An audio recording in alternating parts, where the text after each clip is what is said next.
আমি একটি medical college থেকে পড়াশোনা করেছি এবং আমি মহিলাদের সন্তান প্রসবের কেসগুলি দেখাশোনা করতাম এবং এখন আমার বিয়ের বয়সও হয়ে গেছে।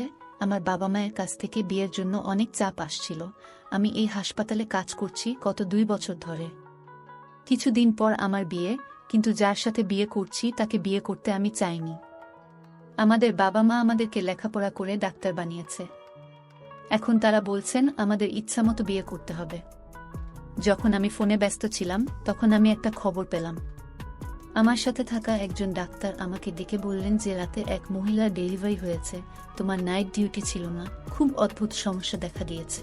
আমি বললাম কি সমস্যা? তখন তিনি বললেন রাতে একজন মহিলা এসেছিলেন, তিনি একটি সন্তান প্রসব করতে চলেছিলেন, তার সন্তান খুবই দুর্বল ছিল। আমি নিজের চোখে দেখেছি যে তার সন্তান শীঘ্রই এই পৃথিবীতে আসতে চলেছিল, কিন্তু আমরা শিশুটির প্রসব করানোর সাথে সাথেই জানি না শিশুটি কোথায় নিখোঁজ হয়ে গেল, আর সে কোথায় গেল কেউ জানে না। কিন্তু কেউ কেউ বলছেন তার সন্তান তার স্বামীর নয়, বরং সে ছিল অবৈধ সন্তান।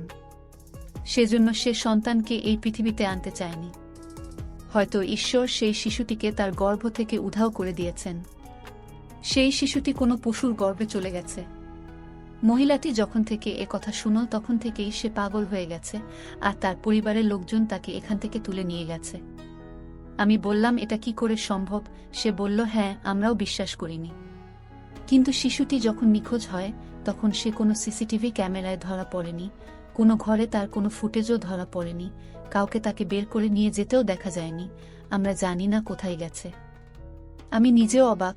ওর মা ওই মেয়ের সাথে ছিল। সে বলছিল আমার মেয়ের উপর কালো জাদু হয়েছে। আমি অবাক হয়ে বললাম আমি রাস্তায় আছি, এসে তোমার সাথে কথা বলছি। আমি ভাবছিলাম এটা কি ধরনের সমস্যা, কিভাবে নারীর গর্ভ থেকে উধাও হয়ে গেল একটি শিশু। যে ডাক্তার এ কথা জানালেন চিকিৎসক হওয়া সত্ত্বেও তিনি এমন কিছুতে বিশ্বাস করতেন। এইসব ভাবতে ভাবতে আমি আমার গাড়িতে বসে হাসপাতালে ঢুকলাম। যখন দেখলাম আমার সামনে এক অদ্ভুত দৃশ্য। দেখলাম একটি মেয়ে যে একটি ঠেলা গাড়িতে একটি কুকুরকে রেখে সেটা 2 পাশ থেকে ধরে দাঁড়িয়েছিল। ও গার্ডের সাথে ঝগড়া করছিল, এই কুকুরটাকে হাসপাতালে নিয়ে যেতে হবে। গার্ড রাগ করে বলছিল এখানে মানুষের চিকিৎসা হয়, এটা মানুষের জন্য, পশুদের নয়। কিন্তু বারবার সে তার সাথে ঝগড়া করছিল এবং সেও কাঁদছিল। আমাকে একজন ডাক্তারকে দেখাতে দিন। আমি এই দৃশ্য দেখে প্রথমে পাশ দিয়ে যাচ্ছিলাম, কিন্তু তারপর আমি আমার ড্রাইভারকে গাড়িটি পেছনে নিয়ে যেতে বললাম। আমি সেই মেয়েদের দেখে গাড়ি থেকে বেরিয়ে এলাম।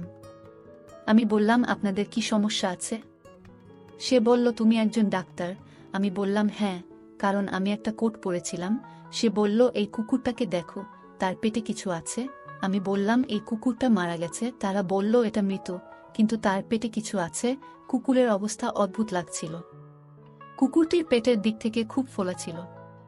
আমি বললাম এটা মানুষের হাসপাতাল। তিনি বলেন আমরা জানি এটা মানুষের হাসপাতাল, তাই আমরা তাকে এখানে নিয়ে এসেছি, কারণ এই কুকুরের পেটের ভিতর একটা বাচ্চার কান্নার আওয়াজ আসছে। সে যা বলল তা শুনে আমি অবাক হয়ে গেলাম। আমি বললাম এটা তো হতে পারে না। উনি বললেন এমনটাই হয়েছে, এই জন্যই তো একে নিয়ে এসেছি। তার চারপাশে প্রচুর ভিড় ছিল, মানুষ শুধু দেখছিল, ভিডিও করছিল। ইতিমধ্যে অনেক সময় নষ্ট হয়ে গেছে, আমাদের সাহায্য করুন, খুব দেরি না হয়ে যায়। আমি বললাম এই কুকুরটা মরে গেছে আর তোমাদের কোনো ভুল হচ্ছে এমন কিছুই নেই, এটা সম্ভবও নয়। উনি বললেন আগে আমরাও তাই ভেবেছিলাম, কিন্তু আমরা কান দিয়ে আওয়াজ শুনেছি, আপনি আমাদের সাহায্য করুন। আমি বললাম তোমাকে সাহায্য করলেও কোনো লাভ হবে বলে মনে হয়? এ খবর বের হলে হাসপাতালের দুর্নাম হবে, আর আমাদের সমাজে এমন একটি গল্প মানুষের সামনে ফুটে উঠবে এবং মানুষ তা শুনে অনেক কিছু অনুমান করবে, কারণ একজন মানুষ জানে না গল্প শুনে তার মন থেকে কি ফলাফল বের হবে। মেয়েটি বলল যে ফলাফল যাই হোক না কেন তা থেকে কি হতে পারে এবং কি হবে, কারণ এটি মিথ্যা নয়, এটি আমাদের সমাজেরই এক ভয়ানক রূপ যা এখন আমাদের সামনে এসেছে। উনি আমাকে সৃষ্টিকর্তার অনেক দোহাই দিলেন আর বললেন আমাদের সাহায্য করুন। আমি কুকুরের দিকে একবার তাকিয়ে মেয়েটির দিকে তাকালাম এবং বললাম ঠিক আছে, আমার সাথে আসুন। যখন আমি তাকে ভিতরে নিয়ে যাচ্ছিলাম তখন সবাই অবাক হয়ে দেখছিল। এই খবর পৌঁছে গিয়েছিল হাসপাতালের ইনচার্জের কাছেও। সে বলল এই মেয়ে দুটোকে আমার কাছে পাগল মনে হয়, কিন্তু তুমি তো বুদ্ধিমান, ওদের সাথে এনেছ কেন? এইসব কি? আমি বললাম ডাক্তার সাহেব আমাকে এরা যা বলেছে তাই জন্য আমি তাদের ভেতরে নিয়ে এসেছি। উল্টো পাল্টা কিছু হলে তার শাস্তি হবে, কারণ তারা আমাদের সবার সময় নষ্ট করেছে। কিন্তু যদি সত্যিই এমন হয়, তবে আমাদের দায়িত্ব নিজের চোখ ও হাতে এই সমস্যার সমাধান করা। আমি যখন এখানে দায়িত্বে থাকা ডাক্তারকে বিষয়টি জানাই, তখন এখানকার ইনচার্জ বললেন, আমাদের সবারই সময় নষ্ট হয়েছে। সেও অবাক হলো। সে বলল, এই মেয়ে দুটোকে আমার বোকা মনে হচ্ছে, রাস্তা থেকে একটা মরা কুকুর তুলে নিয়ে এসেছে। কিন্তু এখানে আমার প্রশ্ন ছিল, তাদের এসব করার কি দরকার ছিল? আমরা শুধু এই নিয়ে তর্ক করছিলাম। দায়িত্বরত ডাক্তার বলছিল, এরকম কিছুই হবে না, এটি একটি মানব হাসপাতাল, আমরা এখানে এই কুকুর রাখতে পারি না, পুরো জায়গা নোংরা হয়ে যাবে। হঠাৎ আমাদের কান কিছু একটা শুনতে পেল। ওটা হাসপাতাল, এখানে প্রতিদিন কত শিশুর জন্ম হয়, একটি শিশুর কান্না শুনে অবাক হবার কিছু নেই। পাশের ঘরে অবশ্যই একটি শিশু কাঁদছে। কিন্তু আবার আওয়াজ এলে পায়ের নিচ থেকে মাটি সরে গেল এবং শীঘ্রই কুকুরটিকে মানুষের অপারেশনের জায়গায় রাখা হয় এবং দ্রুত সবাই জড়ো হয়ে গেল। দায়িত্বে থাকা ইনচার্জ এই ধরনের কোনো ক্ষেত্রে আসতেন না, তিনি শুধুমাত্র খুব গুরুতর ক্ষেত্রেই সাহায্য করতেন। কিন্তু সেও এসে সামনে দাঁড়ালো এবং আমার সাথে সাথে দেখতে লাগলো কোথা থেকে বাচ্চার আওয়াজ এসেছে, কারণ আমরা খুব কাছ থেকে বাচ্চাদের কণ্ঠ শুনতে পাচ্ছিলাম। বাচ্চাটা হয় গভীর কিছুর ভিতর আটকে আছে, নয়তো 4-5টা কাপড়ের ভিতর জড়িয়ে আছে। এমন একটা আওয়াজ আসছে। ওই মেয়েদের বাইরে পাঠিয়ে দেওয়া হলো। তার অবস্থাও অদ্ভুত ছিল, তার হাত পা কাঁপছিল, সে খারাপভাবে কাঁদছিল। কিছুক্ষণ পরে আমরা আমাদের জীবনের অদ্ভুততম ঘটনা এবং অদ্ভুত মৃত্যুর সাক্ষী হয়েছিলাম। কিন্তু আমরা কিছু বলার আগেই বা কোনো সিদ্ধান্তে আসার আগেই আমি সেই মেয়েদেরকে আমার অফিসে ডেকে নিলাম। তাদের একজনের নাম মোহিনী আর অন্যজনের নাম ছিল আঁচল। মোহিনী খুব মন খারাপ করে কাঁদছিল। আমি বললাম, কুকুরটা কোথা থেকে পেলে আর ওকে এখানে এনেছো কেন? সে বলল যে আমরা যথারীতি আমাদের কলেজে যাচ্ছিলাম। সে আমার বন্ধু, আমরা একই এলাকায় থাকি। যখন আমরা দুজনেই সেই কুকুরের পাশ দিয়ে যাচ্ছিলাম, তখন আমরা একটি শিশুর কান্নার শব্দ শুনতে পাই। আমরা দুজনেই খুব অবাক হয়েছিলাম, ভেবেছিলাম হয়তো আমাদের মনের ভুল। কিন্তু কিছুক্ষণ পর যে দৃশ্য আমরা দেখতে পেলাম, ডাক্তার সাহেব, আমি কথা বলতে পারছি না। আমি আপনাকে কি বলবো? এই নিষ্ঠুর পৃথিবীটা খুব খারাপ। শুধু এই কুকুরটাকে তুলে তোমার কাছে এনেছি। আমি বললাম, আর তুমি কি জানো? তাই সে বলল সে এটা বলতে চায় না। কিন্তু আমি এর চেয়েও বেশি জানি। আসলে আমি জানি এইসব কে করেছে। আমি এটা শুনে হতবাক হয়ে গেলাম। বললাম, কে করেছে এইসব? তাই সে বলল, আমার এক বৌদি আছে, সে আমাদের থেকে আলাদা থাকে। আমরা একই বাড়িতে থাকি, কিন্তু ঝগড়া ঝাঁটির কারণে আমাদের মধ্যে একটি প্রাচীর তৈরি হয়েছে। সে তার কথায় আমাদের ভাইকে প্রভাবিত করেছে এবং আমাদের সাথে প্রতিটি সম্পর্ক ভেঙে বাড়ি আলাদা করে নিয়েছে। বাড়িটি আমাদের নিজস্ব ছিল, সেজন্য মাঝখানে দেয়াল দেয়া হয়েছে। কিন্তু ভাইয়ের মনে কি হয়েছে জানি না, 2 মাস পর সে আবার দ্বিতীয়বার বিয়ে করল। এখন তার 2টি বউ নিয়ে আলাদা বাড়িতে থাকে এবং আমার কাছে মনে হয় এই গল্পটি তাদের বাড়ি থেকেই উঠে এসেছে। এটি তাদের 3 জনের দ্বারা করা হয়েছে। আমি বললাম, আপনি কি নিশ্চিত? তিনি হ্যাঁ বললেন, কারণ এই কুকুরটি সেখানেই পড়ে থাকত। আমার এক বৌদি একটি সন্তানের জন্ম দিতে চলেছিল। তারা আমাদের কিছু বলেনি, তবে বাড়িটি এত কাছে যে তার মধ্যে কেবল একটি প্রাচীর রয়েছে, তাই আমরা তাদের কথোপকথন শুনতে পেতাম। আমি বললাম, তাহলে তোমাকে আমার সাথে কোথাও যেতে হবে। আমি ডাক্তার ছিলাম, আমার কাজ শেষ। কিন্তু আমি এই ঘটনার শেষ অবধি যেতে চেয়েছিলাম, কারণ এই ঘটনাটি কোনো স্বাভাবিক ঘটনা ছিল না। আমি জানতে চাইছিলাম, এমন মানুষও কি এই পৃথিবীতে থাকে? আমি তাদের দুজনকে আমার গাড়িতে বসিয়ে তাদের বাড়ির দিকে রওনা দিলাম। তার বাড়ি বেশি দূরে নয়, কিন্তু আমরা জাঞ্জটে আটকা পড়েছিলাম। পথে মেয়েটিকে জিজ্ঞেস করলাম, আপনার 2 বৌদি কেমন মহিলা? সে বলল, দুজনেই নিজ নিজ জায়গায় অদ্ভুত। প্রথম বৌদির নাম আলপনা। সে শুধু আমার ভাইকে নিয়ে আলাদা হতে চাইত, আর সে এটা একবারও ভাবেনি আমাদের ভাই ছাড়া কেউ নেই। আমি সকালে কলেজে যাই, সন্ধ্যায় টিউশনি দেই, মা বাড়িতে কাপড় সেলাই করে, আর এভাবেই আমরা বেঁচে থাকি। আমি বললাম, তোমার ভাই তোমাদের জন্য কিছুই করে না? সে বলল যে মাঝে মাঝে একটু টাকা ধরিয়ে দিয়ে যায়, কিন্তু সেই টাকা দিয়ে আমাদের চলে না। সেও তার বউয়ের কাছ থেকে গোপনে দেয়। বৌদি কখনো আমাদের সাথে কথা বলে না, উচ্চস্বরে কোনোদিনও কিছু বলেনি। সে শুধু ভাইয়ের কান ভরত, নিজেকে দুঃখী রাখত এবং বলতে থাকে যে আমি আলাদা হতে চাই, আমি একটা আলাদা বাড়ি চাই। এটা আমার অধিকার। অবশেষে ভাই রাজি হলো, কিন্তু তারপর ভাই আবার বিয়ে করল। এই ব্যাপারে বৌদির খুব আফসোস হয়েছিল। আমরা রাতে ওর কান্না আর চিৎকার শুনতাম। আমি বললাম, তোমার অন্য বৌদি কেমন মহিলা? তারপর সে বলতে লাগলো, সে খুব খারাপ মহিলা। সে প্রথম বৌদির জীবন দুর্বিষহ করে তুলেছে। সারাদিন সে একে অপরের সাথে ঝগড়া করে, আর আলপনা বৌদির সাথে পশুর মতো মারামারি করে। পুরো এলাকা তাদের মারামারির আওয়াজ শুনতে পায়। সে বৌদিকে তার ইশারায় নাচাতে থাকে। কিন্তু আমরা অবাক হয়ে যাই, কেন আমার ভাই তাকে বিয়ে করল? আমি বললাম, আপনার ভাই বড় মনের মানুষ হবে। তখন তিনি বললেন, ডাক্তার সাহেব, আমি জানি না। আমার জন্য সে আমার ভাই, তার মনে কি চলছে আমি কিভাবে বুঝব? কিন্তু আপনাকে বুঝতে হবে যে তার দ্বিতীয় বিয়েটি এমন যেমন সূর্য পূর্ব দিক থেকে উদিত হয়েছে, পশ্চিম দিক থেকে নয়। কারণ তার প্রথম বিয়েটি ছিল প্রেমের বিয়ে, কিন্তু আমি জানি না কেন তিনি দ্বিতীয়বার বিয়ে করলেন। আমি বললাম, কেন বৌদির এই বাচ্চা হবে? তখন তিনি বললেন যে আমার প্রথম বৌদি আলপনার সন্তান হতে চলেছে। কিন্তু মা বলেন তার দিন অনেক এগিয়েছে এবং সন্তানের কণ্ঠস্বর এখনো আসেনি। আমার মা বাচ্চাকে কোলে রাখতে খুব পছন্দ করেন। তিনি বলেন, এটা আমার একমাত্র ছেলের সন্তান, আমি এটাকে বর করতে চাই, কোলে ওঠাতে চাই। কিন্তু বৌদি আগেই বলেছে যে এই বাচ্চার সাথে আপনাদের কোনো সম্পর্ক নেই। মা দিনরাত কাঁদে, চিন্তিত থাকে, মাঝে মাঝে খুব রেগে যায়, আবার সেই লোকগুলোকে অভিশাপও দিতে থাকে। আমি তাকে এই কাজ করতে নিষেধ করেছিলাম। আমরা বাড়িতে পৌঁছে দরজায় পৌঁছতেই মোহিনীর অন্য বৌদি বরখা দরজা খুলে দিল।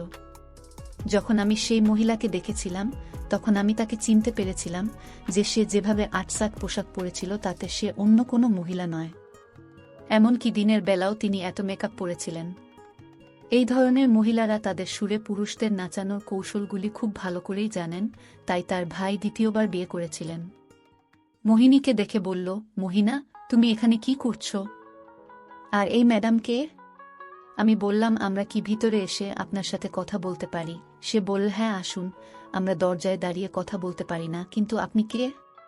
মোহিনী বলল, এই তো ডাক্তার সাহেব, আর জিজ্ঞেস করতে এসেছে আলপনা ভাবির স্বাস্থ্য কেমন। এই বলে সে হাসতে লাগলো আর বলল, আলপনা তো এখানে নেই, তাহলে ওর স্বাস্থ্যের খোঁজ নিতে এসেছেন কেন? আমি বললাম, আলপনা ভাবি কোথায়? তাই সে বলল যে সে তার বাড়িতে গেছে। আমি বললাম, কিন্তু সে একটি সন্তানের জন্ম দিতে চলেছে, সেটা কি হয়ে গেছে? তাই তিনি বললেন, আমরা জানি না এটা হয়েছে কিনা, সময়ও কেটে গেছে, কিন্তু জানা গেল তার সন্তান এই পৃথিবীতে এসেও বাঁচেনি। সেজন্য ওই মহিলা পাগল হয়ে গেছে। এই জন্যই তোর ভাই ওকে বাপের বাড়ি পাঠিয়েছে, এখন আর ফিরবে না।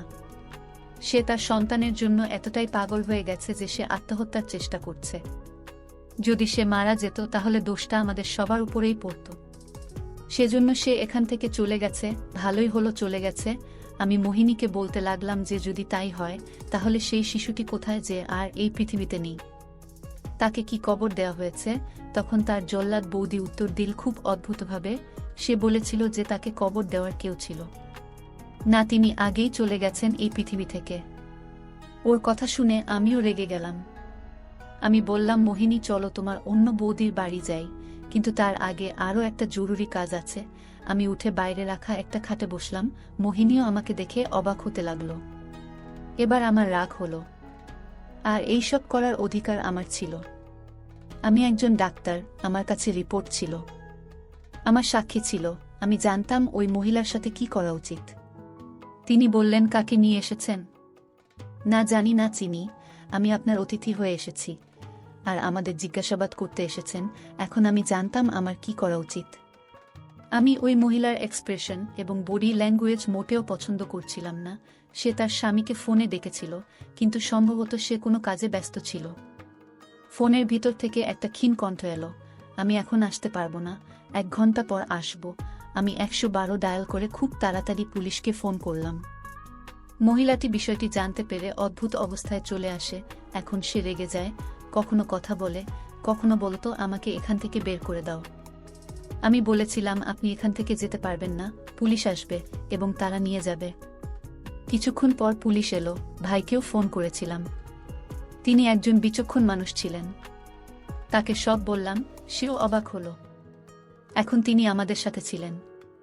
আমি পুলিশকে ওই মহিলাকে ধরতে বলেছিলাম কারণ ওই মহিলা একটি নিষ্পাপ শিশুকে চুরি করেছে এবং চুরি করার পরে সে তার সাথে একটি ভয়ঙ্কর খেলা খেলতে চেষ্টা করেছিল। সে একটি বড় অপরাধ করেছে। পুলিশের সাথে লেডি কনস্টেবলও ছিল। তারা বরখা নামের ওই নারীকে ধরে ফেলে। সে অনেক অনুনয় বিনয় করতে লাগল, আমাকে ছেড়ে দাও, আমি কিছু করিনি। আমার বিরুদ্ধে প্রমাণ কি? আপনাদের কাছে কি প্রমাণ আছে? আমি বললাম, আমাদের কাছে প্রমাণ আছে, কারণ আপনারা যেখানে বসে এই কাজ করেছেন সেখানে একটি খুঁটি লাগানো ছিল এবং সেই খুঁটির উপরে একটি সিসিটিভি ক্যামেরাও ছিল, যা সামনে বসিয়েছেন হোটেল মালিকরা, কারণ ওখান থেকে তার হোটেলের রাস্তা গেছে। আপনি কিভাবে সেই ভয়ঙ্কর খেলাটি খেলেছেন এবং কিভাবে আপনি একটি নিরীহ জীবনকে ঝুঁকিতে ফেলেছেন তার সমস্ত ফুটেজ সিসিটিভি ক্যামেরায় এসেছে। সে তার অপরাধ স্বীকার করে নেয় এবং তার স্বামীও সেখানে এসেছিল। সে বলল, হ্যাঁ, আমি এসব করেছি। আমার সতীন একটি সন্তানের জন্ম দিতে যাচ্ছিল। ডাক্তার তাকে বলেছিলেন যে তার একটি ছেলে হতে চলেছে। শিশুটি দুর্বল, তবে এই পৃথিবীতে সে আসবে। এই কারণে শিশুটি দুর্বল ছিল, কারণ আমি দিনরাত তার সাথে ঝগড়া করতাম। আর সে সারাদিন কাঁদত, কারণ আমার স্বামী আমার বাবার কাছ থেকে অনেক ঋণ নিয়েছিল আর ফেরত দিতে না পেরে বাবা বললেন, তাহলে এই বাড়িটা আমাদের নামে হস্তান্তর করতে হবে। কিন্তু সে আমাদের সামনেই মিনতি করতে থাকে। আমি ইতিমধ্যে তাকে পছন্দ করতাম। সেজন্য আমি বলেছিলাম যে সে যদি আমাকে বিয়ে করে তার সাথে নিয়ে যায় তাহলে তার ঋণ মাফ হয়ে যাবে। তারপর আমি প্রথম বিয়ে করি, কিন্তু আমার সন্তান হয়নি। তাই আমার স্বামী আমাকে ছেড়ে চলে গেছে এবং আমার অনেক বয়স হয়ে গেছিল। তাই আমি একটি ছোট ছেলেকে বিয়ে করতে চেয়েছিলাম। আমি একে পছন্দ করি, তাই আমি আমার বাবাকে তার সাথে আমাকে বিয়ে করাতে বলেছিলাম। আর সুদের যে টাকা নিয়েছিলেন তা মাফ করে দেন। ঠিক এইভাবে আমি ওর জীবনে এসেছি। মোহিনীর মাও এসেছিলেন কোলাহল শুনে। সে কথা শুনে অবাক হয়ে বলল, তুমি আমার ছেলের অসহায়ত্বের সুযোগ নিয়েছ, তুমি মোটেও ভালো করনি। তখন বরখা বলল, তুমি এত অসহায় নও। সে আমাদের কাছ থেকে সুদের টাকা নিল কেন? আপনার ছেলে যদি এত বুদ্ধিমান হতো তাহলে সে কখনোই সুদের টাকা নিত না। আমি ছেলেটার দিকে তাকালাম, ওকে নিষ্পাপ লাগছিল। তিনি একজন অসহায় মানুষ বুঝতে পেরে। বরখা বলেন, আলপনা আমার সঙ্গে বেশি মারামারি করত। সে নিজেকে নিয়ে খুব গর্বিত ছিল। তিনি বলতেন, আমার একটি সন্তান হতে চলেছে এবং আমি আমার স্বামীর কাছে প্রতিজ্ঞা করছি, আমি যখন একটি পুত্রের মা হব তখন আমার স্বামী আমার কাছে ফিরে আসবে। আর তোমার এখনো কোনো সন্তান হয়নি, না তোমার প্রথম বিয়ে থেকে, না তোমার দ্বিতীয় বিয়ে থেকে, কারণ তুমি বন্ধ্যা। আর এটাই তোমার বড় দোষ। আমি প্রথমে আমার প্রথম সন্তানের জন্ম দেব, তারপর দ্বিতীয়টিও, তারপর তৃতীয়টিও, এবং আমি দেখতে চাই যে সে তার প্রথম স্ত্রী এবং তার সন্তানদের মায়ের পক্ষ নেয় নাকি চুক্তিতে আসা কোনো মহিলার পক্ষে কথা বলে, কারণ সন্তান একটি খুব গুরুত্বপূর্ণ জিনিস। একটি মানুষ শুধুমাত্র সন্তানদের জন্য বিয়ে করে। সে নিজেকে নিয়ে খুব গর্বিত ছিল। আমি তখন সিদ্ধান্ত নিয়েছিলাম যে তার সন্তানকে এভাবে স্মরণীয় করে রাখব। আমি তার সন্তান চুরি করেছি। তার সন্তান খুবই দুর্বল ছিল, 1.5 কেজি ছিল। আমি তাকে একটা কুকুরের পেটে রাখলাম এবং সেই কুকুরটির পেট সুই এবং সুতো দিয়ে সেলাই করা দিলাম এবং পরে এলাকায় ছড়িয়ে পড়ে। শিশুটির ধাক্কায় সে পাগল হয়ে গেছে। তার সন্তান, যার সাহায্যে সে আমার সাথে যুদ্ধে জিততে চেয়েছিল, তাকে শেষ পরিণতি দিয়ে দিয়েছিলাম। আমি কুকুরের গর্ভে সেই বাচ্চাটাকে রেখে দিই এবং আমি পুরো এলাকায় এটি বিখ্যাত করে দিই যে তার নিজের কর্মের কারণে তার গর্ভ থেকে সন্তান উধাও হয়ে গেছে আর সে কোনো পশুর গর্ভে স্থির হয়ে গেছে। এই কথা শুনে ডাক্তারের কথা মনে পড়ল। আমার এত তাড়া ছিল যে তার সাথে কথাও বলতে পারছিলাম না, কিন্তু এখন বুঝলাম এটা মিথ্যা নয়। তিনি যা দেখেছেন তা বলেছেন, তবে তিনি অবশ্যই কিছুটা বোকা ছিলেন, কারণ কিভাবে শিশুটি নিখোঁজ হয়েছে তা তিনি খুঁজে পাননি। হাসপাতালের কিছু কর্মচারী বরখার সাথে বন্ধুত্বপূর্ণ ছিল। বরখার বাবার অনেক টাকা ছিল, তিনি যে কারো বিশ্বাস কিনতে পারতেন, আর সেটাই করেছেন তিনি। তার স্বামীও অবাক। বরখাকে পুলিশ তুলে নিয়ে যায়, কিন্তু মোহিনীর ভাই, তার মা এবং মোহিনী হাসপাতালে ফিরে আসেন। আমি বাকি ঘটনা হাসপাতালের লোকদের বলেছিলাম এবং তাদেরকে এই মামলাটি পরিচালনা করেছে তা খুঁজে বের করতে বলেছিলাম এবং তাদের সবাইকে পুলিশের হাতে তুলে দিন। এরপর আমরা আলপনার বাড়িতে পৌঁছালে তার মা দরজা খুলে দেন আর বললেন, আপনারা তো সাংবাদিক, একটু আগে রিপোর্টার এসে আমাদের অদ্ভুত প্রশ্ন করছিলেন না, আমি আপনাদের ভেতরে আসতে দেব না, কিন্তু তারপর যখন তিনি মনোযোগ দিয়ে আমাদের দিকে তাকালেন, আমরা অবাক হয়ে গেলাম। রুমে ঢুকে দেখি সামনে শুয়ে আছে আলপনা। তার অবস্থা খুব খারাপ। আমি দ্রুত এগিয়ে গেলাম। আমি পরীক্ষা করে দেখলাম তার খুব জ্বর আছে। তিনি সবেমাত্র একটি সন্তানের জন্ম দিয়েছেন। এরপর এত বড় ধাক্কা খেয়েছেন তিনি। সে বলল, আমি খুব খারাপ, আমার সাথে খুব খারাপ হয়েছে। সে নিজের সাথে কথা বলছিল। তার একটা অদ্ভুত অবস্থা ছিল, মনে হচ্ছিল সে পাগল হয়ে গেছে। এই